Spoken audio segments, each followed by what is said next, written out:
বাংলাদেশ নিয়ে দূরদর্শী চিন্তার বহিঃপ্রকাশ করেছেন প্রধান উপদেষ্টা ডক্টর মোহাম্মদ ইউনূস, যেখানে বাংলাদেশ, ভারত, নেপাল ও ভুটান এই 4 দেশ মিলে একটি যৌথ অর্থনীতি গড়ে তোলার উপর গুরুত্ব দেওয়ার আহ্বান জানান তিনি। তার এই চেষ্টায় বদলে যেতে পারে দক্ষিণ এশিয়ার ভবিষ্যৎ। তবে কিভাবে 4 দেশের এই অর্থনীতি গড়ে উঠতে পারে তাই নিয়ে জানাচ্ছেন ইশতিয়াক হোসেন।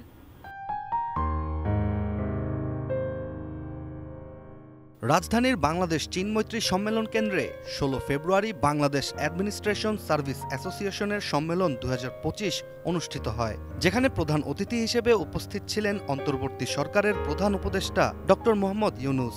এই অনুষ্ঠানে বক্তব্য দেওয়ার সময় বাংলাদেশ ও পার্শ্ববর্তী অন্যান্য দেশগুলোকে নিয়ে একটি যৌথ অর্থনীতি গড়ে তোলার ইচ্ছা প্রকাশ করেন তিনি। দক্ষিণ এশিয়ার 4টি দেশকে একত্রিত করে যৌথ অর্থনীতি গড়ে তোলার এই চিন্তায় উপস্থিত সকল অতিথিরা বিস্মিত হয়ে যান।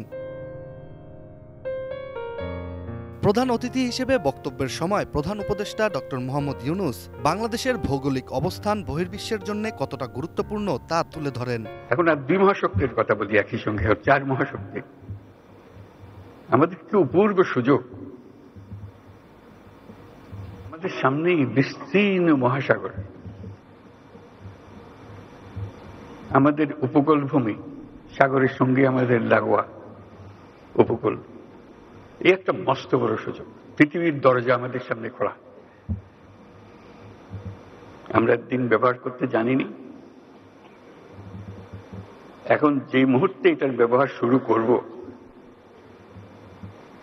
আমাদের অর্থনীতিকে লোহার দড়ি দিয়ে বেঁধে রাখলে ওর বেঁধে রাখতে পারবে না। কোটি মানুষের আস্থার ভালোবাসায় 11 বারের মতো দেশের 1 নম্বর রেফ্রিজারেটর ব্র্যান্ড ওয়ালটন। ভৌগোলিক অবস্থানের জন্যই বাংলাদেশ, ভারত, নেপাল ও ভুটান একত্রিত হয়ে যৌথ অর্থনীতি গড়ে তুলতে পারলে 4টি দেশই লাভবান হবে বলে জানান প্রধান উপদেষ্টা। 4 দেশ নিয়ে সম্মিলিত উদ্যোগটি ইতোমধ্যেই প্রক্রিয়াধীন আছে বলেও জানান তিনি। এদিকে আলোচনার এক পর্যায়ে ভারতের 7 সিস্টার্স নিয়েও কথা বলেন প্রধান উপদেষ্টা, যেখানে তিনি আশ্বস্ত করেন যে ভারত নিজের স্বার্থেই নেপাল থেকে আসা জলবিদ্যুতের জন্য বাংলাদেশকে বাধা দিবে না। আমাদের উত্তরে হলো সে বিখ্যাত হিমালয় পর্বতমালা, যেখানে জমে আছে আমাদের যাবতীয় শক্তি, হাইড্রো পাওয়ার। কত শক্তি দরকার বাংলাদেশের, এখানে সব জমা আছে, হারিয়ে যাচ্ছে না, শুধু নেবার অপেক্ষায়। শুধু প্রতিবেশী দেশের সঙ্গে একটা সম্পর্ক করা, যাতে করে আমরা এই 40 মাইল বা যে দূরত্বটুকু 2 দেশের মধ্যে আছে, নেপাল আর বাংলাদেশের মধ্যে ওটুকু অতিক্রম করা। আর কিচ্ছু না, ওরা এক পায়ে খাড়া, নেপাল বারে বারে বলছে আমাদের এটা নিয়ে যাও, আমরা এক পায়ে খাড়া নেবার জন্য মাঝখানে ওইটুকু পথ অতিক্রম করার সুযোগ আমাদের এখন দেওয়া হচ্ছে না। আশা করি তাদেরই কারণে, তাদের অর্থনৈতিক কারণে সেটা আমাদেরকে দেবে।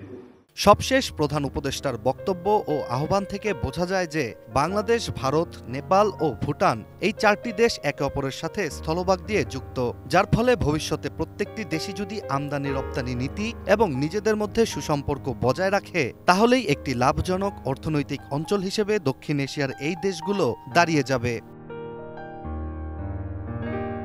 Ishtiaq Hossain, ATN news.